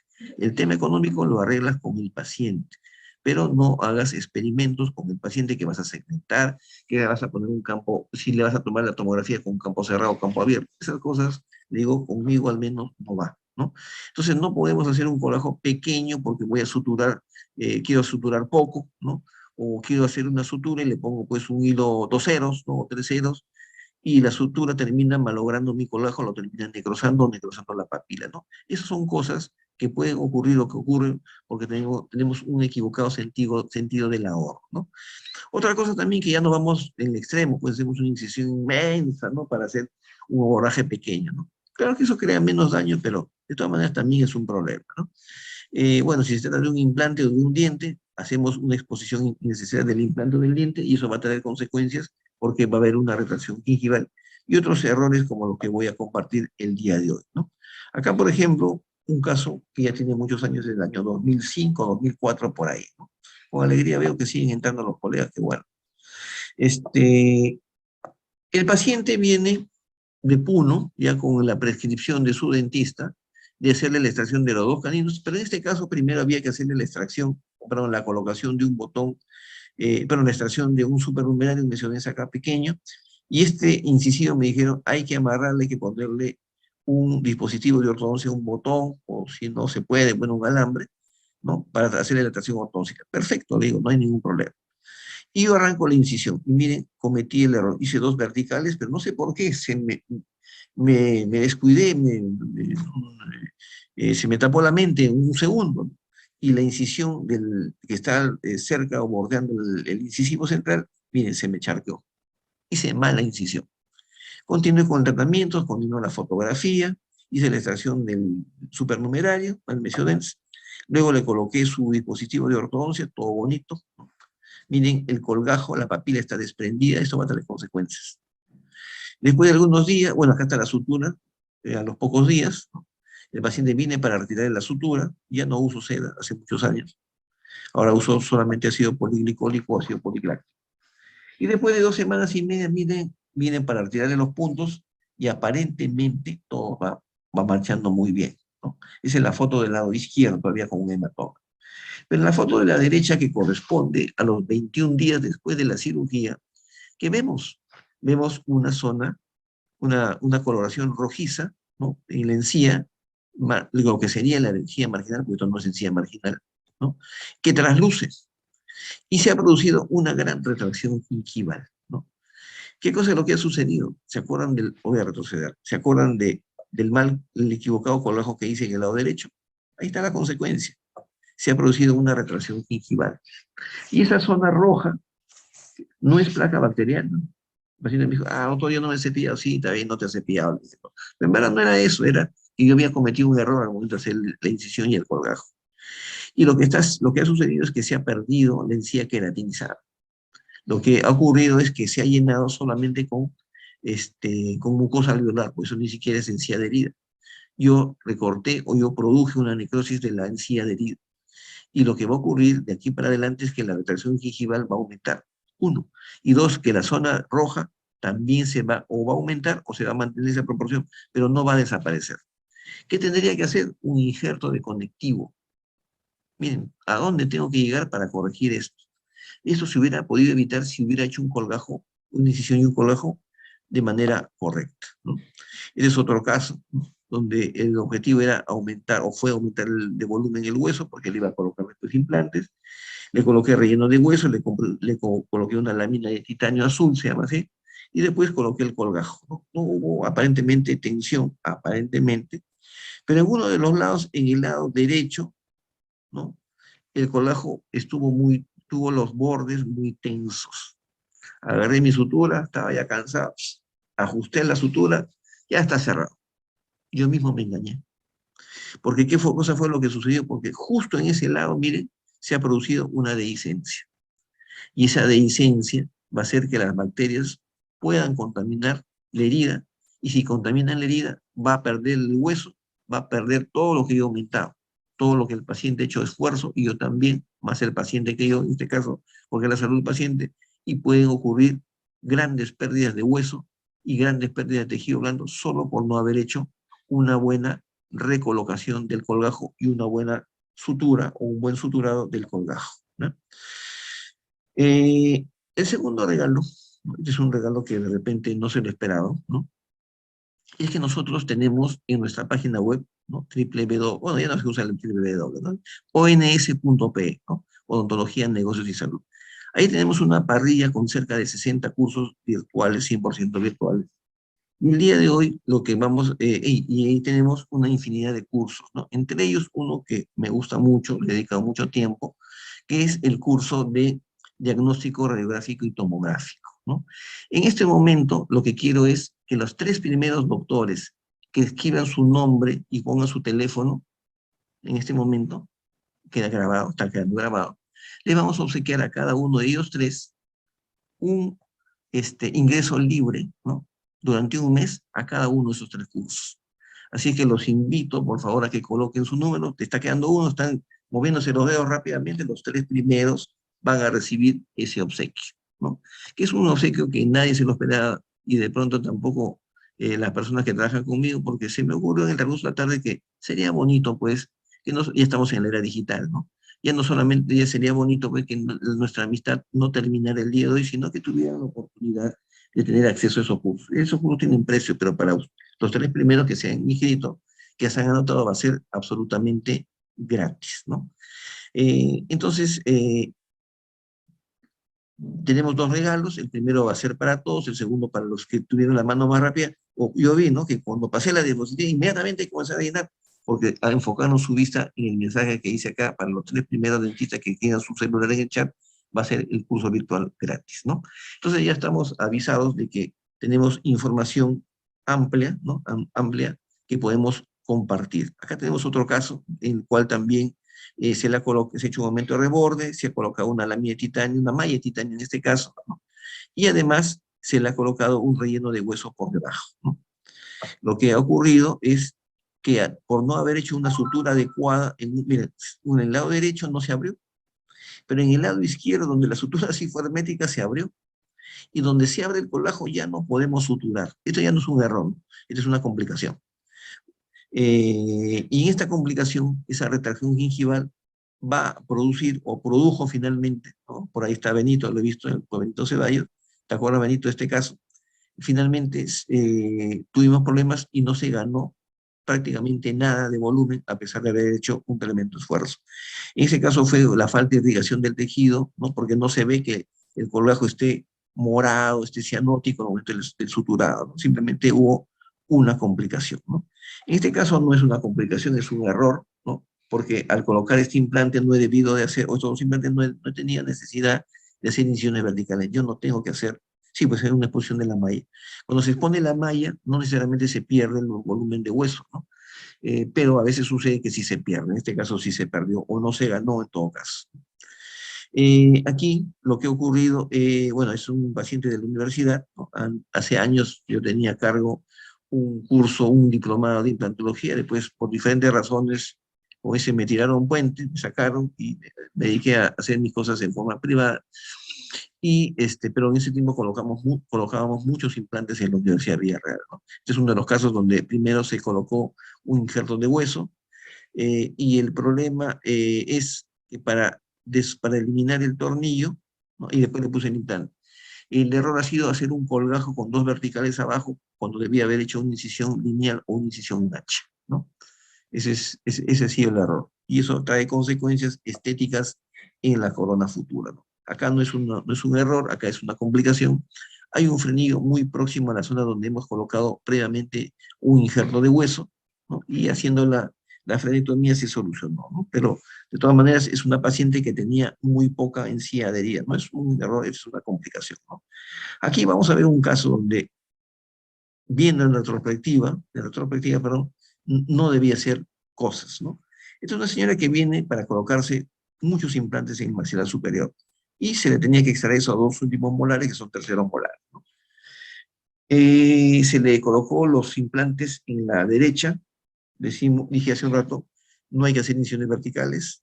Dice, doctor, buenas noches, ¿cómo podemos determinar cuánto durarnos la calidad de la encía? Bueno, hay una encía queratinizada, ¿no? Con un biotipo muy queratinizado, que es gruesa, ¿no? Que es muy valiosa, que es muy buena, que permite mantener el volumen no solamente de la encía por sí misma, sino también del tejido hueso, el tejido óseo, perdón, que está subyacente, que está por debajo. Y tenemos una encía delgada, poco queratinizada, que es muy proclive a crear retracciones gingivales cuando hay dientes adyacentes, ¿no? Y si hay implantes, puede producir el descubrimiento de las roscas, pérdida del hueso y descubrimiento, exposición, perdón, de las roscas del implante. Entonces hay que analizar el biotipo de encía, si es grueso o es delgado, antes de colocar implantes, si es que vamos a colocar implantes. Y si hacemos una cirugía de dientes retenidos, hay que observar también la encía. Si es una encía poco queratinizada, hay que tener mucho cuidado o advertir al paciente que puede ocurrir o pueden ocurrir retracciones gingivales marcadas en esos dientes, ¿ya? Por si acaso. Entonces volvamos al caso. En el lado derecho, una incisión lineal, perfecto, sus implantes. En el lado izquierdo, perfecto, dos implantes, incisión lineal. Y en la parte anterior, no sé por qué se me ocurrió hacer una incisión vertical. Hasta ahora no me explico por qué lo hice. El asunto es que después de colocar los implantes y de hacer la sutura, el tejido quedó muy tenso y se produjo un tremendo hematoma, ¿no? Entonces, ¿cuál ha sido el error? Hacer una incisión vertical en una zona de dentura amplia, ¿no? O en un paciente edenturo total, es casi una total, ¿no? Porque las terceras molares iban a perderse y tenían que ser extraídos. Entonces, para sintetizar, no creo que todavía hay unas conclusiones más adelante. No se olviden entonces, quienes se han anotado todavía tienen oportunidad, eh, se pueden anotar para llevarles el libro a su domicilio, ¿no? El precio de 100 soles incluye el libro, más la entrega a su domicilio, lógicamente desde la ciudad de Lima, ¿no? Si viven en Ica, en Arequipa, le agregaremos el costo del, sí, el paciente para una idea. Agregaremos el costo del courier, ¿no? Es un libro que tiene 300 páginas y tiene cerca de 500 fotografías, de las cuales creo que solamente 10 son radiografías o tomografías. Es un estudio totalmente. Ponga en el chat, escríbeme en el chat tu nombre, por favor, y tu teléfono, tu celular, y ahí mañana, o a partir de mañana, les va a llamar la señorita Eliana, mi secretaria, con su dulce voz para coordinar con ustedes la entrega del libro, enviarles el número de cuenta, etcétera, ¿no? Sí, me ponen ahí, por favor, Dani, sí, me pones ahí, por favor. También excelente tu teléfono en el chat, ¿no? Eh, Le decía que este libro es exclusivamente clínico y tiene una primera parte que habla sobre fotografías, perdón, muestra fotografías del paciente normal, ¿no? La segunda parte describe un nuevo método, una nueva metodología, perdón, para hacer diagnóstico clínico. Y la tercera, para quienes no tienen tiempo, un atlas con full fotografías, poco texto y muchas fotografías, para que su entrenamiento o su reentrenamiento sea muy rápido, muy fácil y muy sencillo y lo tengan como una obra ¿cómo se llama? De, ¿Cómo se llama? De consulta permanente, porque es bastante sencillo, porque a mí siempre se me ocurrió lo siguiente. Cuando uno está con un paciente tiene que tratar pues de hacer las cosas rápidas, revisar rápidamente ¿cómo se llama? La patología y tratar de dar el diagnóstico lo más rápido posible siempre que se pueda, ¿no? Como conclusiones, el día de hoy, ¿no? Mientras van escribiendo su número telefónico para quienes tengan interés en el libro, eh, la primera conclusión, un colgajo amplio, tiene una buena visibilidad que nos va a ayudar durante la cirugía. Cuanto más rápido hagamos la cirugía, porque tenemos mejor visibilidad, el paciente va a tener menos morbilidad, menos complicaciones, menos hinchazón, menos dolor, menos complicaciones en general. La incisión, ya saben, tiene que ser un trazo único. Disculpen que me he comido la tilde en incisión. Existen varias alternativas para un buen colgajo y ustedes saben, no existe una sola alternativa. Les he mostrado muchos casos clínicos para que vean que en la misma situación clínica podríamos hacer diferentes tipos de colgajo y todos van a ser exitosos, ¿no? Tengan un buen instrumental para no estar manipulando inadecuadamente los tejidos en todo caso. La sutura, ¿no? La sutura cumple su función solamente en las primeras 24 a 48 horas. Después la sutura no tiene ningún objetivo. Ya el colgajo se adhirió a través del periósteo, ¿no? La sutura la retiramos después de 5 o 7 días solo porque le produce dolor o le produce sangrado o molestia al paciente durante el retiro del hilo. pero en realidad la sutura solamente cumple una verdadera función las primeras 12 a 24 horas, ¿no? Y un mal diseño del colgajo trae como consecuencia eh, resultados estéticos inadecuados, sea para el paciente a quien le van a colocar implantes o al paciente con dientes naturales. Es peor, bueno, no sé cuál sea peor, ¿no? Pero el daño va a ser el mismo. Entonces, la elaboración, el diseño, perdón, de un buen colgajo les va, si no asegurar, pero por lo menos le va a dar tranquilidad de que las complicaciones que se puedan presentar van a ser mínimas o van a poder ser manejables, ¿no? A nadie le gusta que le hagan una pisectomía y termine con retracción gingival. A nadie le gusta que le hagan una extracción de un tercer molar y termine perdiendo el segundo molar porque la incisión no fue adecuada. A nadie le gusta que le hagan la extracción de un tercer molar, le hagan una incisión y quede con parestesia del nervio lingual. A nadie le gusta que le hagan una incisión. El día de hoy he visto una, no sé si estará la colega, amiga, la doctora, retiró, perdón, le colocó al paciente un botón, ¿cómo le llama esto? Un tornillo, ¿no? Un implante de ortodoncia en la zona molar, en la primera molar. Y el tornillo ya no le sirvió, no sé qué sirvió, se lo retiró con anestesia local, y para mala suerte, una bacteria se metió y le produjo un flemón que lo llevó al hospital al paciente. La doctora muy correcta, muy preocupada por el paciente, lo acompañó, hizo seguimiento al paciente, lo trató el tratamiento. Y el hospital donde le hicieron, es un hospital docente muy reconocido, no voy a mencionar el nombre por cuestión de ética, le hicieron un drenaje por boca. Pero la incisión que le hicieron, la realizaron muy cerca del nervio mentoniano. Le hicieron una incisión, clase de incisiones el día de hoy, muy próxima al agujero mentoniano, porque no se dieron cuenta, seguramente no revisaron la panorámica, por lo menos, antes de hacer la incisión. Porque seguramente la teoría dice, no es que seguramente, sino que dice, que el agujero mentoniano se encuentra generalmente entre el ápice del primer y segundo premolar. Pregunta de examen. Pero eso es solamente en el 55% de los casos. En el otro 45%, que es un montón, puede estar por distal del ápice del segundo premolar. Puede estar, y he visto varios casos, no pocos, varios casos, en los cuales el agujero mentoniano está a nivel de la raíz mesial del primer molar. Entonces no podemos actuar solamente porque la teoría dice, porque la evidencia científica dice, ¿no? Porque el porcentaje dice, ¿no? Como digo al paciente, el 99% de los casos ocurre esto, pero tú puedes ser el 1% y puede ocurrir N cosas. Entonces le hicieron una incisión en la zona adyacente a los premolares y el paciente terminado con una parestesia del labio inferior, ¿no? Felizmente tiene solución, ¿no? Pero eso es porque actuamos de manera mecanizada, nos rutinizamos, nos olvidamos de ciertos parámetros básicos.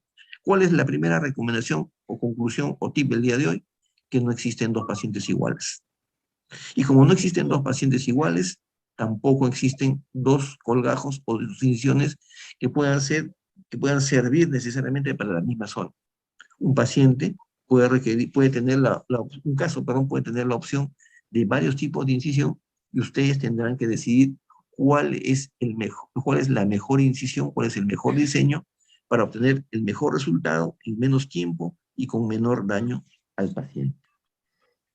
Acabadas esas recomendaciones, no sé si hay alguna pregunta, algún comentario de parte de ustedes, con todo gusto, con todo cariño. Doctorcito, buenas noches, Juan La José voz Bedriñana, inconfundible tu de mi amigo. gran amigo Juan José.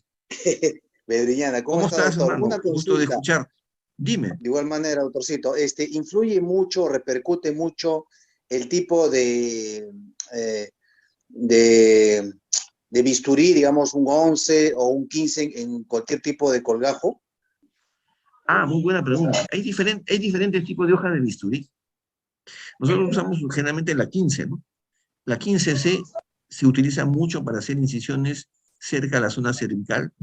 La hoja de bisturí número 12 se utiliza para hacer incisiones en la zona distal, ¿no? De un diente, por ejemplo, premolar, que sea, hay una zona dentro, una posterior, extremo libre inferior, y el premolar es el último diente. Cuando queremos hacer una incisión festoneada en la parte distal del premolar, la única forma de hacer una buena incisión, o una de las formas, es utilizando una hoja número 12.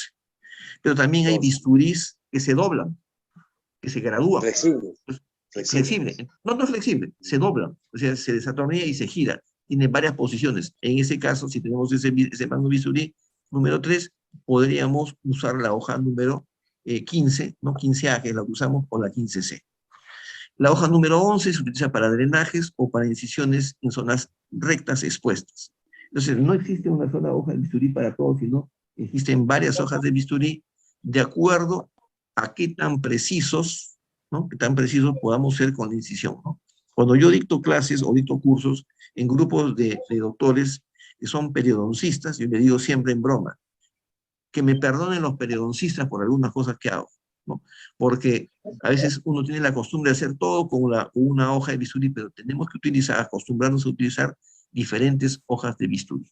Eso sí, siempre del mango número 3, ¿no? Las que son del 10 hasta el 19, ¿no? Los que tienen número 1 adelante. Sí, sí, sí, sí. Y el hilo de sutura ya depende también de otros casos. El hilo de sutura, 5 ceros adelante, 4 ceros atrás. 5 ceros adelante, 4 ceros atrás. Zona retromolar, 4 ceros, no 3 ceros, 4 ceros. Y aguja redonda. No tenemos que utilizar la aguja triangular que deja una herida muy grande. Doctor dice, esa traumática, dice, ¿no? Traumática la redonda. Estaba hablando la doctora de avivar la papila. Se refiere a que se busca en algunos casos al momento antes de hacer el suturado, el avivar los márgenes, quiere decir eliminar el epitelio en una zona determinada del tejido para que haya tejido cruento y para que al momento de colocar el colágeno en su lugar, reposicionar el colágeno, este tejido cruento haga contacto con otro tejido cruento que corresponde al hueso o al cuello anatómico del diente o a otro tejido blando. A eso se refiere con avivar los márgenes. Listo, doctor, gracias.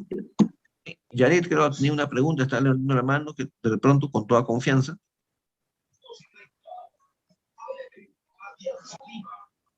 Bueno, estimados colegas, el tiempo se nos ha pasado volando. A pesar que es un tema bastante común, ¿no? Transversal, como decimos en educación, es un tema de todos los días y todos los días tenemos N pacientes, ¿no?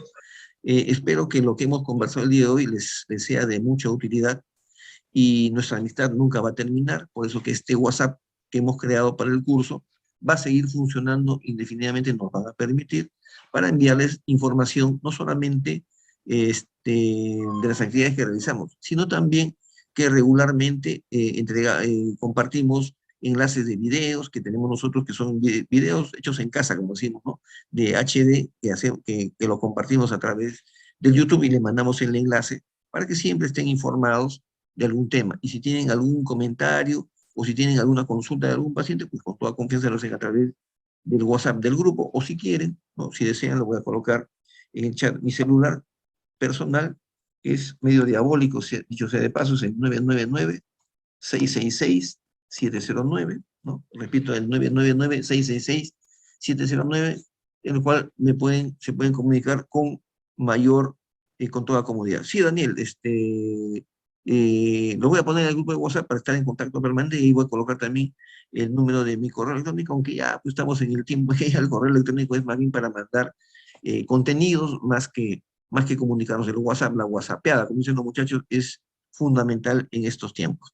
Bueno, autores, que tengan muy buenas noches y ya nos estamos viendo en cualquier momento. Todavía no le deseo felices fiestas patrias porque todavía faltan muchas cosas y ojalá nuestro país, para bien de todos nosotros, se tranquilice y que vaya para bien, que es lo que todos nosotros queremos para nuestra profesión y también para nuestro país, que al final de cuentas nosotros somos peruanos, además de ser buenos odontólogos, ¿eh? Muy buenas noches y nos estamos viendo en cualquier otra oportunidad. Y felicitaciones para los tres que escribieron.